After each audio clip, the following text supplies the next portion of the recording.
The God of High School. What is it about? I was looking around YouTube and I couldn't find a good introductory and synopsis video about what the God of High School is, so I thought I'd make one, especially for people who are new to webtoons or webtoon anime. This is a video for anyone considering to watch or read the God of High School, or for anyone who has already watched it and wants more background information, or anyone still confused about the premise. There are no plot relevant spoilers in this video. I will try to give all the information that I think is needed for someone to know whether this is a series they will like or not. Alright then, let's get straight into it. The God of High School is a South Korean comic or manhwa that can be found on the webtoon platform. The creator of the series is Youngjae Park, or Park Youngjae. It is written and illustrated by him, but he does have assistants that help him. He was generally inspired by Dragon Ball and the action genre. It is currently available to read for free officially on the webtoon website or app, and it is in full color, unlike your average Japanese comic or manga. GOH is one of the classic big three webtoons, along with Tower of God and Noblesse. All three of them now have an anime, which means we might get more webtoon anime in the future. GOH started serializing on Naver Webtoon ever since April 2011, so it is actually much older than you might think. It was actually one of the first webtoons to receive official English translations by Line Webtoon in July 2014. Since this is not a Japanese comic or manga, they use slightly different terms. What is commonly referred to as chapters in Japanese comics or manga are referred to as episodes in the webtoon. There are currently over 480 episodes of the webtoon, and it is still ongoing at the time of this recording. The arcs or seasons are referred to as chapters, and there are currently 6 chapters or arcs, and it seems like this could be the last major arc. Season 1 of the anime is already completed with 13 episodes. The anime aired from July to September 2020. It is a Crunchyroll original anime, just like Tower of God. The studio behind the anime is Studio Mappa, the same studio behind Jujutsu Kaisen and the final season of Attack on Titan. The GOH anime is available with English subtitles, and you can also watch the anime in English dubbed for those who like watching dubbed. There is also a Korean dub, but I don't know if it comes with English subtitles. Season 1 of the anime covers the first 2 chapters or arcs of the webtoon. In the webtoon, the first chapter or arc includes episodes 1 up to 41 or 42 of the webtoon. It introduces the 3 main characters and covers up to the finals of the local tournament and gives some transitional content for the next arc. The second chapter or arc includes episodes 42 or 43 up to 112 of the webtoon. It covers up to the finals of the national competition and the great battle that takes place. Season 1 of the anime includes both of these chapters or arcs, so it covers 112 webtoon episodes in only 13 anime episodes. This is why the anime is very fast paced and cuts out and changes a lot of the webtoon content. I highly recommend everyone to read the webtoon, as it is an easy and enjoyable read. Anyway, so what is the God of High School about? That's a question I want to tackle, because I know some people misunderstand the premise of the show. In the beginning, I also somewhat misunderstood it because of some of my presumptions. First things first, the show isn't actually about high school. I know that might sound weird because of the name, but it is true. The main characters are in high school though. The show is actually about an anything goes fighting or martial arts tournament called the God of High School Competition, or the God of High School Tournament, or in short, the GOH competition. The tournament has a local, national and world stage to it, with the strongest guys obviously meeting at the world stage. Season 1 of the anime ends with the national stage completed. The thing that we see everyone getting invited to is not a school, but this fighting tournament competition itself. The people invited are generally strong high schoolers, so I guess you can say that's where they probably thought of that name. For the most part, it's not really set in high school, but the strongest high school students from across the region or the world are generally invited to this, and the winner is said to be granted whatever they desire, like money or honor. They imply that even 10 billion won is nothing for them to give out as prize money. That's about 6.5 million pounds or about $8.4 million. Imagine having that kind of money in high school. It's nice to see the different motives the characters have for taking part in this tournament. The show is actually centered around this fighting tournament, kind of like early Dragon Ball. The story also goes on outside these tournament arcs. One difference between GOH and Dragon Ball is that GOH has an extra overarching plot behind all of this. It's not just the main character, Morijin, fighting stronger guys and getting stronger.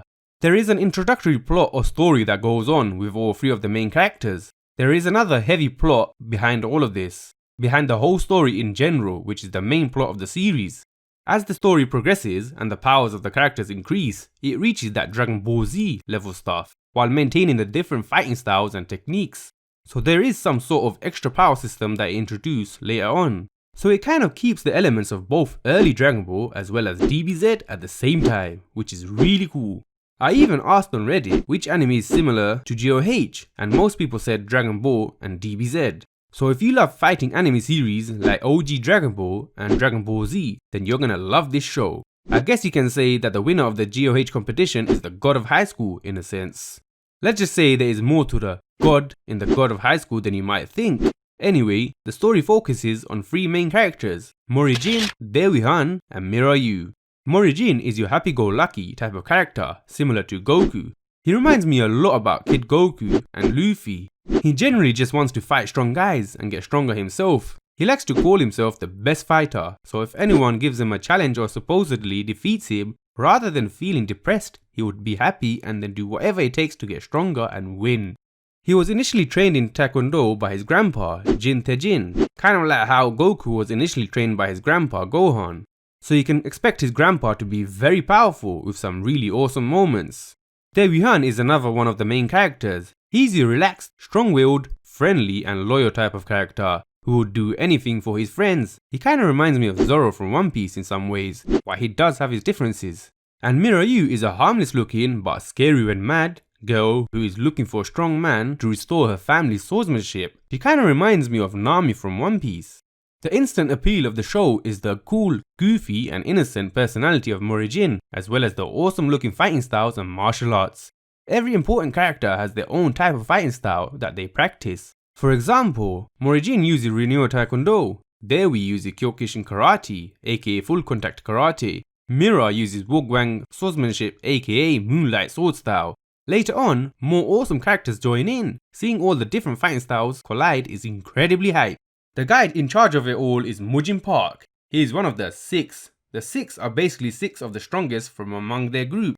Mujin Park is in charge of the GOH competition, and I want to clarify that he's not a teacher. He's a member of the National Assembly of South Korea. He's a politician. He's basically like an MP or senator. The guys under him are known as the executive commissioners or judges. Like the executives O, Q and R, they are all very strong.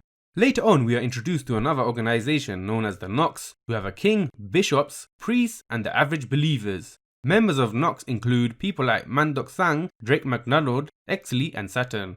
There is an interesting power dynamic between these groups and characters. The power scaling is generally good and consistent, where power increases and decreases are well explained. Other really awesome characters are introduced later on in the series. But what's the main plot of the series? And why is Mujin Park even organizing these grand tournaments in the first place? The answers to these questions is where the main plot of the series is. Another thing I can mention is that there is more to Mori's past than you might think, which we find out as the story progresses. Anyway, I've heard a few people say that the God of High School webtoon is bad. I've seen some people say it's good for the fights, but they really discredit their plot. I actually disagree. I think the plot is sometimes underrated by people. Some people might find some parts confusing, but you really get to appreciate the plot when some of the motives of the characters are revealed. So is God of High School good? Is it worth watching or reading? I would say it's definitely worth reading it, especially if you like fighting anime or comics. It's really enjoyable with some really fun and cool characters. The comedy is really good, especially when it shows them in chibi version. It has really awesome fights with really good choreography, kinda like Naruto. You can really feel the impact. It also has a good overarching plot which is cool. If you like watching awesome action fight scenes, then you should watch the anime, but I will recommend also reading the webtoon from the beginning to get the full experience of this series. For more info on some of the characters I mentioned before, you can check out my previous videos. I have a whole playlist which I'll link in the comments. I also have a lot more coming, so remember to subscribe and hit the notification bell so you don't miss them. Anyway, have you guys read a webtoon before? If so, what's your favorite webtoon? This is Anime Talks 101, so let's talk about it. Comment down below, I wanna know your thoughts.